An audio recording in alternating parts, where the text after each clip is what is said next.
Yo, what's going on YouTube? It's your boy Lavish Exotics. So today we are going to be feeding my leopard gecko, and I also want to do a story time telling you guys about how I initially even got into getting leopard geckos. So first and foremost, this is my leopard gecko, Leches. I'm sorry, because of his or her all white color, I named her Leche, which is a little inside joke, but very beautiful animal. I initially got two leopard geckos. I got a tangerine morph, and I got this morph right here. So leopard geckos are commonly known as leopard geckos.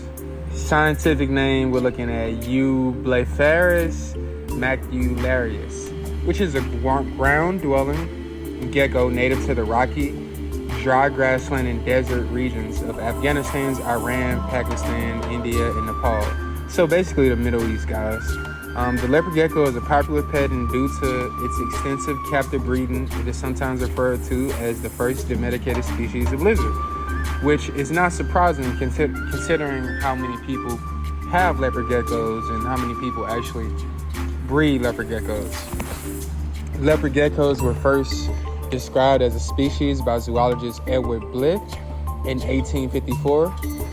The generic name is Eublepharis. It's a combination of the Greek words used "eu," which means good, and "blepharis," which means eyelid, as having mobile upper and lower eyelids as the primary characteristic that distinguishes members of its subfamily from other geckos, along with the lack of the lamellae. Don't know how to pronounce that very well, but almost they have like human-like eyes. So as I mentioned before, the native habitat of leopard geckos include the rocky grassland and the desert of the regions of South Asia, Afghanistan, Pakistan, Northwest India, Western Nepal, and some parts of Iran. So you would think that an animal that's so gentle, that's so small, that really doesn't pose a threat, that lives in an environment like the desert, you would think that it would be, armed with more weapons and be more dangerous, but it actually does pretty well in the region that the leopard geckos are from. And they're very formidable animals, and are also very resilient, being famished or not having enough food or water. So a very resilient animal that, even when left unattended in a high garage, summer heat for 6 months, still very resilient. Now, disclaimer, that happened, but as a animal keeper, you should not be keeping your animals in these type of conditions. That is animal cruelty.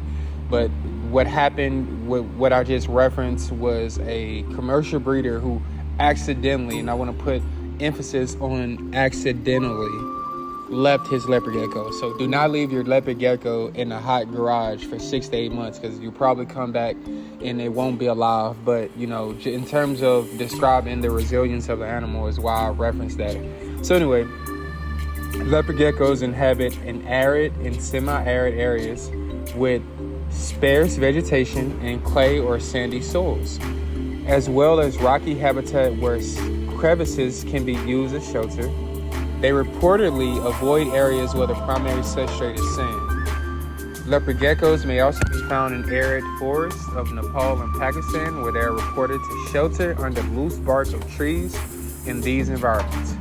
Winter temperatures within the range of the leopard gecko can be quite low, below 10 degrees Celsius, which is 50 degrees Fahrenheit, forcing the animals underground into semi-hibernation, called brumation for reptiles, living on flat reserves. Now, what I want to talk about is the behavior, feeding responses. As you can see, my leopard gecko, Leche, has a very strong feeding response. Considering that you see it eating all of these crickets, these large crickets is what I feed him/her. As I mentioned, very resilient. They don't have to eat any type of vegetation. They eat strictly protein, but they're not large carnivores, so they're not eating chicken and they're not eating rodents. Despite me seeing previously, I've seen a guy feeding his leopard geckos some baby pinkies, but that's for an adult, and also that's not something you would do often. But all they have to eat is basically like crickets, and you can feed them different variations of protein. But that's basically their diet. You need, of course, you have to have heat. You have to have UVB, which acts as sunlight. You have to have heat for them, to maintain their temperatures. But let's talk about the behavior of leopard geckos. So wild leopard geckos are generally considered to be nocturnal by field biology sources, academic herpetology sources, and some animal husbandry guides, basically. Now, I briefly touched on diet, but let's go ahead and dive into diet. Leopard geckos are opportunist predators. As mentioned before, I've seen someone feeding their leopard gecko baby pinkies, which are baby rats, baby rodents, for those who don't know. So leopard geckos are opportunist predators that eat a variety of prey items. Invertebrates are presumed to make up majority of the wild gecko's diets, but they will also eat small vertebrate prey if given the opportunity, including mouse pups, smaller reptiles, and even hatchling leopard geckos. So they're cannibalistic.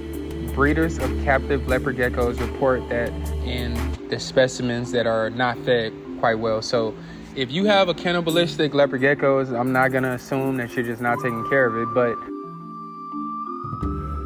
typically this happens when you don't feed them substantially enough and they're not satiated.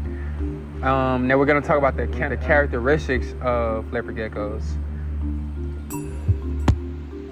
So leopard geckos are small lizards that derive from their name of the spotted colorations. Hatchlings are on average 7 to 10 centimeters, 2.8 to 3.9 inches in length, and weigh about 2 to 5 grams. Adult females are 18 to 20 centimeters, 7.1 to 7.9 inches in length, and weigh about 50 to 70 grams, while adult male geckos are about 20 to 28 centimeters, 7.9 to 11 inches in length, and weigh about 60 to 80 grams. Unlike any other species of geckos, leopard geckos' toes do not have adhesive material, and they cannot climb smooth vertical walls. Now, leopard geckos, as you will see, different morphs. They can range of different colors, and they also are one of the few reptiles that have the ability to actually vocalize. So they actually have vocal cords, and they can actually scream.